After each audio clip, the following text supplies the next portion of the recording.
আমার প্রিয় আলোর পথে শ্রোতা মণ্ডলীদেরকে জানাই আসসালামু আলাইকুম ওয়া রাহমাতুল্লাহ।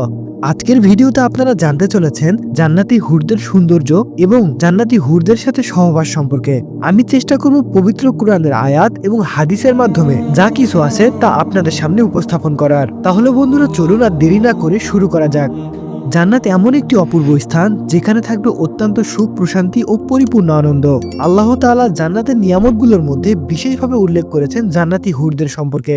আল্লাহ তাআলা হুরদের সৌন্দর্যের বিবরণ দিয়ে সূরা আর রহমানের 56 নম্বর আয়াতে বলেন, তাদের অর্থাৎ জান্নাতীদের জন্য থাকবে বিশুদ্ধ হুরগণ, যাদেরকে কেউ কখনো স্পর্শ করেনি, না মানুষ না জিন। এবং রাসূল সাল্লাল্লাহু আলাইহি সাল্লাম বলেছেন, যদি জান্নাতের একজন হুর পৃথিবীতে উকি দেয় তাহলে সমস্ত পৃথিবী আলোকিত হয়ে যেত এবং সুগন্ধিতে ভরে যেত।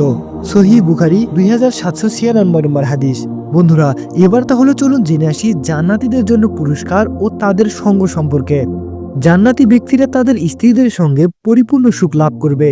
এ বিষয়ে রাসূল সাল্লাল্লাহু আলাইহি সাল্লাম বলেছেন, জান্নাতি ব্যক্তির কাছে এমন শক্তি থাকবে যে এক রাতে সে 100 হুরের সাথে মিলন করতে পারবে। সহিহ ইবনে মাজাহ 4337 নম্বর হাদিস। অন্য একটি হাদিসে এসেছে, জান্নাতীদের জন্য থাকবে এমন সব হুর যাদের প্রতিটি হবে পর্দার আড়ালে থাকা মুক্তার মতো। সূরা ওয়াকিয়া আয়াত নাম্বার 23। তাই বন্ধুরা, জান্নাতের এই নিয়ামত ও পুরস্কারগুলো পেতে হলে অবশ্যই আমাদের আল্লাহর বিধানগুলো মেনে চলতে হবে, ঈমান আনতে হবে এবং নেক আমল করতে হবে। আল্লাহ আমাদের সবাইকে জান্নাতের সর্বোচ্চ স্থানে পৌঁছার তৌফিক দান করুক, আমিন।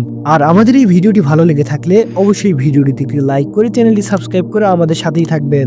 আসসালামু আলাইকুম ওয়া রাহমাতুল্লাহ।